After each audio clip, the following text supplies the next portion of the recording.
各位，呢樣嘢就我想今日同大家講嘅最重要嘅嘢就係互聯網係我哋人類到至今為止，我覺得最偉大、最重要嘅發明，因為佢係可以令到每一個人都可以毫無保留咁回復自我、釋放個自我。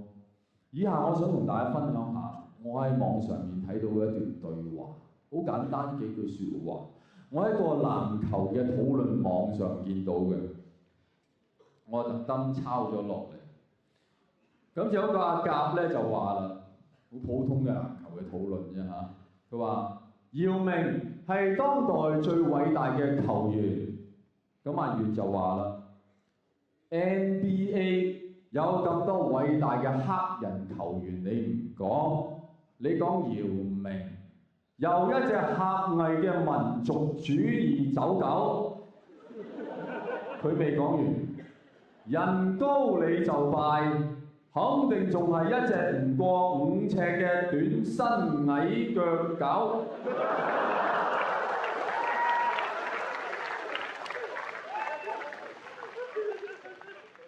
咁阿甲就回答啦喎，你咁中意黑人？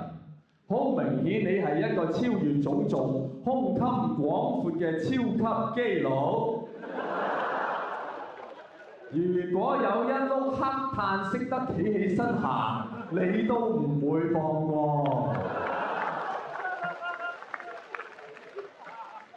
仲有一句，快啲燒炭啦！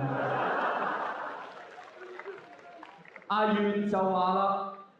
你隻中國狗，黑人就唔係人，咁包公係唔係人啊？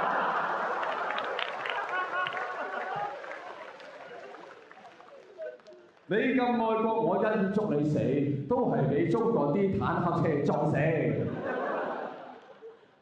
各位，你考慮一下，喺現實生活裏面，你有乜可能見到一個陌生人？幾句説話啫，分別稱呼對方做短身矮腳狗、超級基佬，呼籲對方燒炭啦，同埋俾坦克車撞死。就係因為喺互聯網上，你完全釋放自己，有嗰句講嗰句，使乜保留？好似我老友阿強，好中意喺網上溝女。佢第一句就嚟㗎啦，你頂唔順，你揞住隻耳。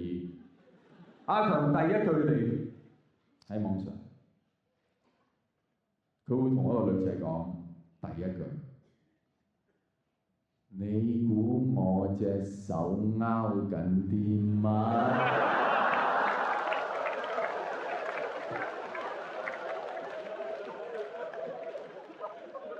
你頂唔頂得順？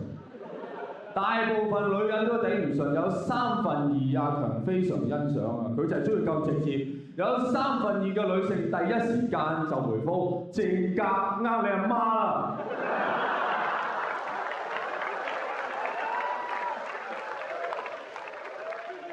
然後走咗去。OK， 喂，喺現實生活裏面，好少女仔夠膽咁直接表達自己㗎。唔信你聽日返公司，你揾個女同事試下，你真係插隻手喺後袋啫。阿多啦，真係啊！你估我隻手拗緊啲乜？我係聽阿多啦，多數都係衰嘅，都唔知你做緊咩衰嘅，真係衰。其實佢完全知道你做緊乜，你就係一個賤人，但係佢講唔出口。